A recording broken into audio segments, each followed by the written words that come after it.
In Europe, air conditioners are not in short supply, but installing them requires integration into a systemic framework of architecture, regulations, energy, and urban operations. Traditional all-in-one units aren't good enough, said Li Yinlong, a former air conditioning distributor from China who now runs a Chinese restaurant in Spain. In the past, European consumers didn't see the need to buy them.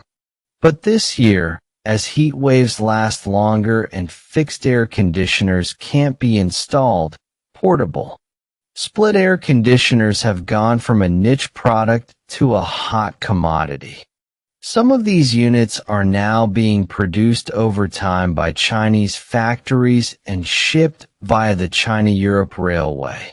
Traditional sea freight can take around 40 days, while the China-Europe Railway takes 15 to 20 days, said Xiong Shuichin, European Regional Director of Midea Air Conditioning.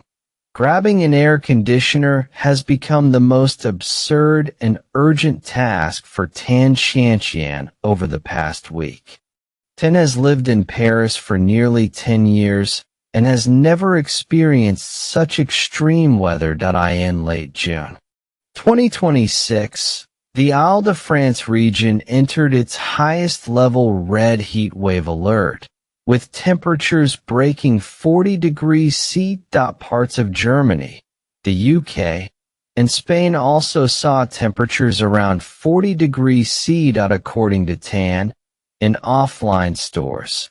Whenever air conditioners are restocked, people swarm in and refuse to let go once they get one. In social chat groups, almost everyone is discussing which model works best, where restocks are happening, and which stores still accepts orders. I'm refreshing my phone all day to grab one, Tan said. As soon as a platform adds a little stock, it sells out in seconds. She noted that online, even air conditioning scalpers have appeared, along with fake websites that mimic stores with absurdly low prices, but clicking through leads to scams. In Cologne, Germany, a software developer even set up a website called brauchklima.de, meaning I need air conditioning, which aggregates real-time inventory of Midea's portable split air conditioner PortaSplit at more than 1,000 local building materials chain stores across Germany. Users can also pay a one-time fee of about €4.99 to subscribe to 3 months of email alerts for restock notifications. It's hard to understand. In 2026, in a developed country, we have to scramble for air conditioners and pay such high prices, Tan said helplessly. Tan didn't really realize she needed an air conditioner until after June 23. Before that, Paris e-commerce platforms still had plenty of options from all major brands. She underestimated the heat wave and bought only a fan. A few days later, Paris temperatures neared 40 degrees Celsius, and her home without AC became unbearable during the day and sleepless at night. Walking outside for just 5 minutes leaves you drenched in sweat. According to Meteo France, as of June 29, 2026, since records began in 1947, Paris has seen temperatures above 40 degrees Celsius only 5 times, 2 of which occurred on June 24 and 25. The Paris city government declared a state of emergency, placed Île-de-France under the highest heat wave red alert, opened cooling centers, extended opening hours for some public spaces, and advised residents to go to malls, cinemas, public buildings, and other cool places to beat the heat. Tion, who lives in Duisburg, Germany, also noticed how sought-after air conditioners have become. She told a reporter from Southern Weekend that normally, Germany has only 1 or 2 nights each summer when it's too hot to sleep, and you just tough it out. Spending several hundred or even over €1,000 on an AC didn't seem worth it, but now, it's absolute madness. On e-commerce platforms, local appliance chains like Midea Market and Saturn are also out of stock of popular fans and air conditioners. Some people have started reselling idle units at several times the price. I've never seen that in Germany. However, the heat wave has not been uniform across Europe. According to the World Meteorological Organization's integrated information, the late June heat wave hit France and Spain earliest and most intensely, then spread to Germany, Central Europe, and the Balkans, that in areas not covered by persistent high temperatures or where heat quickly subsided. Air conditioning demand has not really been activated. Several residents from non-core heatwave zones told Southern Weekend that after a brief temperature rise, it quickly dropped back to around 20 degrees Celsius, and some admitted that their regions don't even have offline air conditioner retail channels, long. In Murcia, Spain, hasn't been caught up in the anxiety. He told Southern Weekend that the local temperature difference between day and night is large. After a short midday heat, at night people still need blankets to sleep. So AC isn't necessary. At 11 a.m. local time, he was about to go out for ARUN.L. I previously worked in air conditioning distribution in China for many years. But after settling in Spain, he switched to running a Chinese restaurant that he noticed that local AC penetration is relatively high. Some outdoor units look like they've been there for years. The buildings in his area are low-rise, and wall-mounted AC installation is straightforward, without complex permits or approvals. He bought a wall-mounted unit for his restaurant on June 20th, and the seller delivered it the next day with same-day installation available. He said there is no buying frenzy locally, and he hasn't heard of anyone unable to buy an AC. A representative from Gree Electric Appliances told Southern Weekend that Gree's terminal sales in France grew 50% year-on-year in the first half of 2026. Mediterranean countries such as France, Spain, and Italy were most directly affected by the heat and saw the strongest demand. In Northern Europe, including the UK and Northern Germany, demand also increased compared with previous years, but total volume still lags behind Southern Europe, showing clear regional divergence.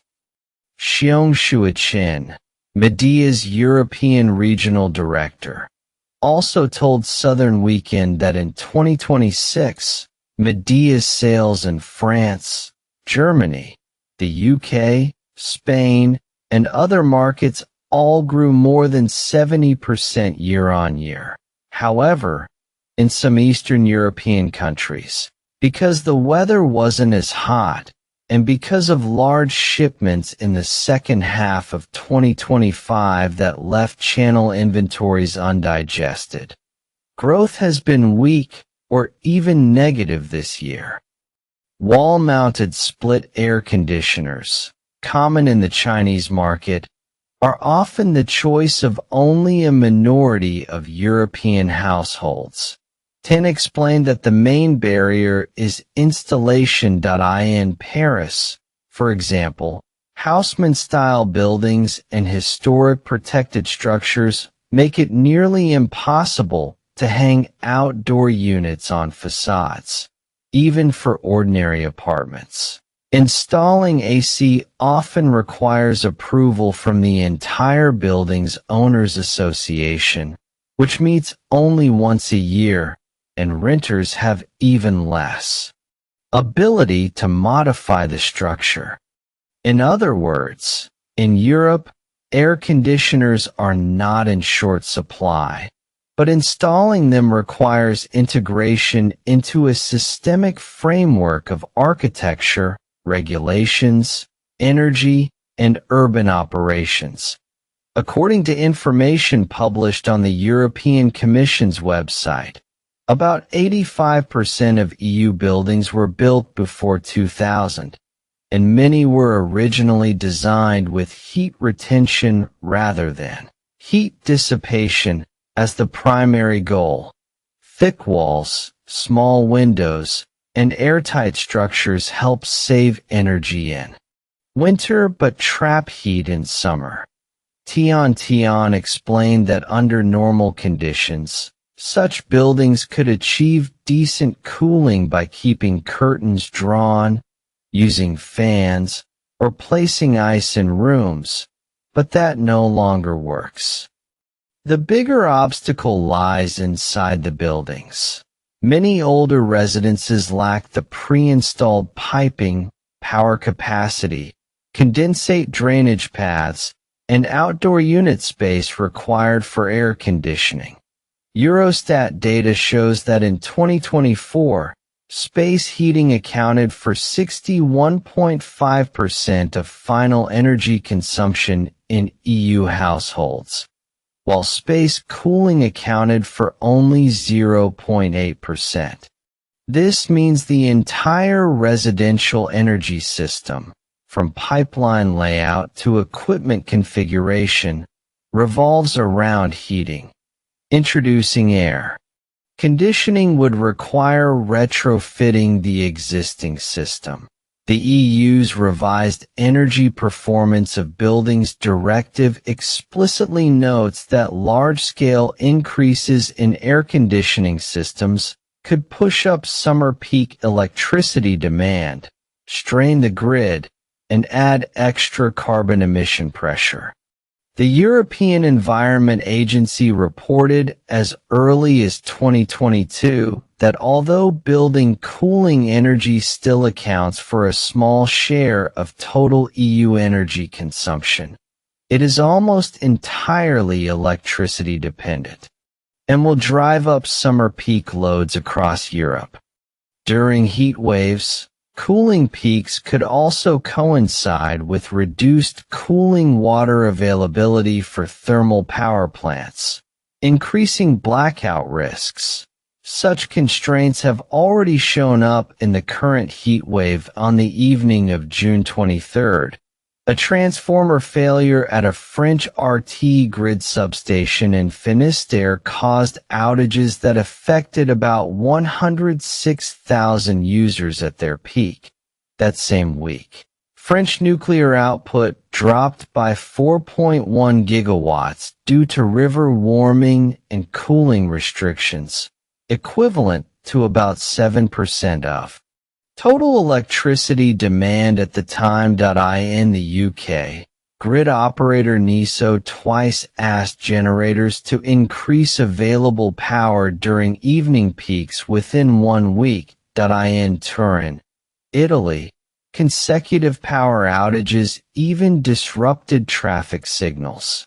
Therefore, policy tends to favor passive cooling measures, shading designs, building thermal mass optimization, natural ventilation, and urban cooling, rather than directly promoting air conditioning adoption. Europe's existing urban housing, building codes, grid load structures, and household energy systems have long been built around its latitude, geographic location, and historically moderate climate.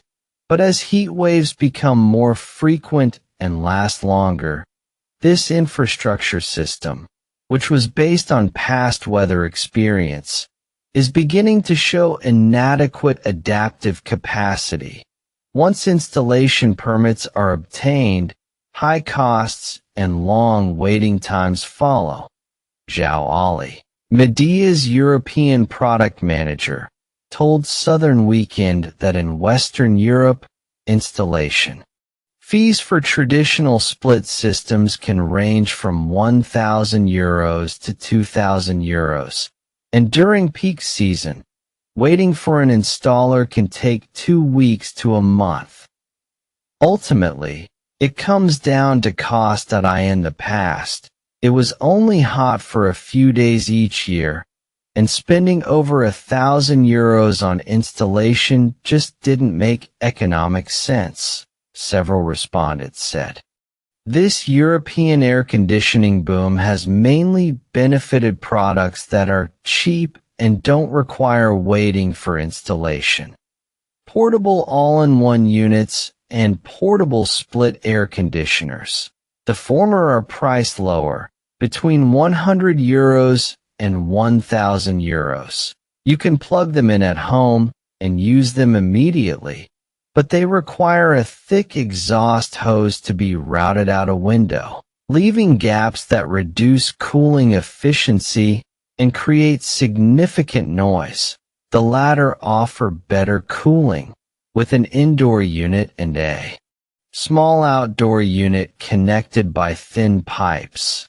No wall punching or professional installation fees, and prices ranging from €750 to €200. A GRI representative said that portable units suit old buildings and temporary cooling needs, and that regional channels are basically sold out, with overseas agents expediting restocks.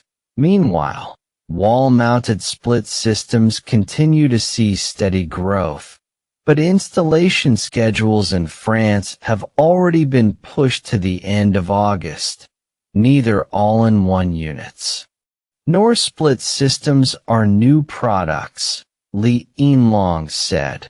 Traditional all-in-one units aren't good enough. In the past, European consumers didn't see the need to buy them. But this year, as heat waves last longer and fixed air conditioners can't be installed, portable split air conditioners have gone from a niche product to a hot commodity. Among them, the most sought after is Midea's portable split air conditioner PortaSplit, the very model Tan Xianxian is trying to buy. She first saw it recommended on social media, and later found the same product being resold at inflated prices on second-hand platforms, from the original €800,000 up to €1,500. In Zhao Ali's view, PortaSplit's popularity lies in filling a mid-range experience gap. Launched in 2023 and put on the market in 2024, it pre-connects the indoor and outdoor units so consumers don't need to handle piping, wiring, or vacuuming. The outdoor unit weighs only about 10 kilograms and can be placed directly outside a window or on a balcony. Compared with a portable all-in-one, it vents heat outdoors, runs quieter, and affects window opening less. Compared with a traditional split, it doesn't require waiting for an installer or complex approvals, Zhao said. Midea's business head for the product was surprised by the explosive demand, saying that traffic is just enormous. Xiong Shuiqin explained that European sales don't ship directly from China after customers place orders. Instead, distributors stock up in advance. In 2025, Midea sold more than 80,000 units of PortaSplit. For 2026, distributors prepared 200,000 units. but based on current sales, supply remains tight. Some replenishment shipments sent by sea at the end of May have already arrived at European ports and are going through customs clearance. Other urgent orders are being produced by factories over time and shipped via the China-Europe Railway. Traditional sea freight can take around 40 days, while the China-Europe Railway takes 15 to 20 days, Xiong said.